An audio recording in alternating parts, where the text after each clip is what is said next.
Deputy Presiding Officer, I think that all the speakers today have made one common point, that this was a difficult decision, and indeed in all the public interventions that have been made, I think that most people have actually indicated that.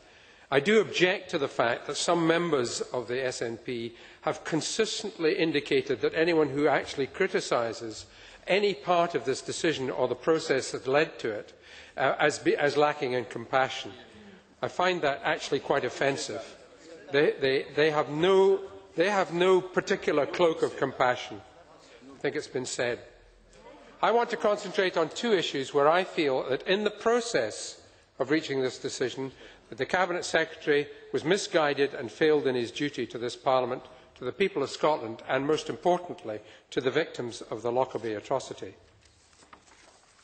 It falls to ministers to make really very difficult decisions from time to time, and the visit to Greenock for a face-to-face interview and the way that this was brought about was, in my view, completely misguided. Civil servants will give advice and spell out options as far as they can, but the consequences at the end of the day are for the Justice Minister to determine.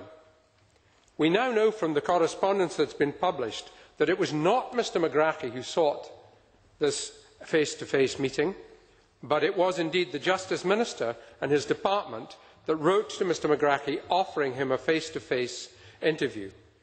I have to say that when I was one of the Justice Ministers, I received a request to meet with Paddy Hill, one of the Birmingham Six, who had just set up the Miscarriages of Justice organisation. My civil servants advised me that they thought that this was not a clever move, that I should not meet with him. A man who had actually had his appeal upheld and had been found not guilty, and I chose to disregard their advice. However, they gave me some additional advice that was very helpful.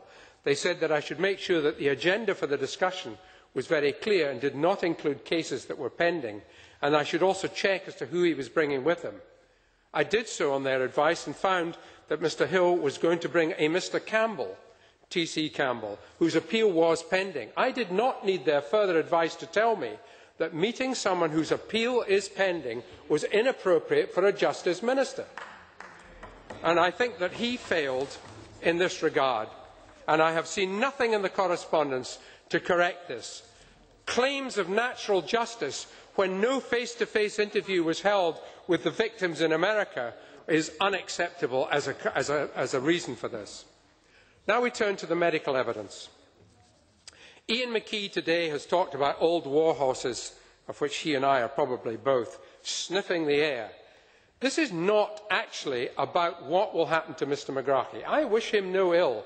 I hope that the consequences of his release to Libya, misguided as I believe that to have been, will be for Mr McGrachy and his family that his life will indeed extend. And it is likely, on the basis of the published reports, that that will happen, because the psychological aspect of his condition was referred to again and again in the summary provided to the Justice Minister by Dr Andrew Fraser. So I don't wish him ill, and I hope that he and his family, now embarking, I understand, on further chemotherapy, will in fact live for some considerable time. But whether he lives or dies within the 3 months is not relevant here.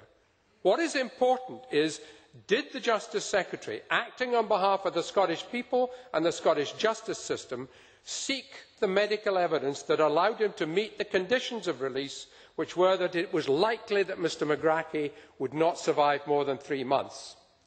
Now, in September 2008, the experts' general view, when pressed, and they had to be pressed, was that a survival time in mid-estimate was probably going to be around 18 to 24 months, but they could not be certain. In June and July, when the condition was discovered to be hormone-resistant, they were asked again for their opinion, and their opinion was now that they should reduce that to the lower end of their estimate. Cabinet Secretary, I have to say to you that on mathematics that means 8 months.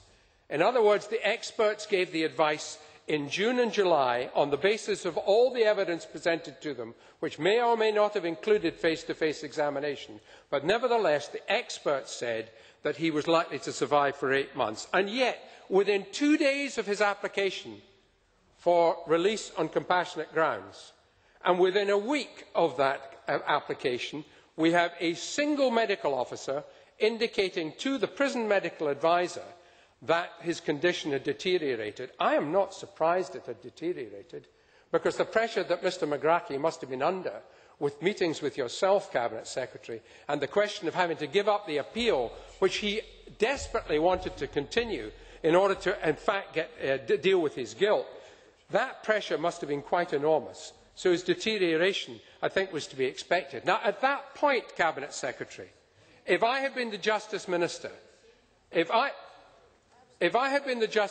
what I would have said was, I want to have independent corroborative evidence that the conditions have been met. I want those experts to come back and have a face-to-face review of all the evidence, and then on the basis of 3 independent reviews from a cancer specialist, a palliative care specialist and Dr Fraser, whose evidence and report was given to you in good faith, and I don't question it, but the expertise would have then been present on which, Cabinet Secretary, you could have stood and said in front of this chamber, I have taken advice from a sufficient weight of medical expertise to allow me to say that this man has met the conditions. I don't believe you did that. You should be finishing now, Mr. Simpson. I do not believe you did that, and therefore on these 2 grounds particularly, I think that your decision was wrong.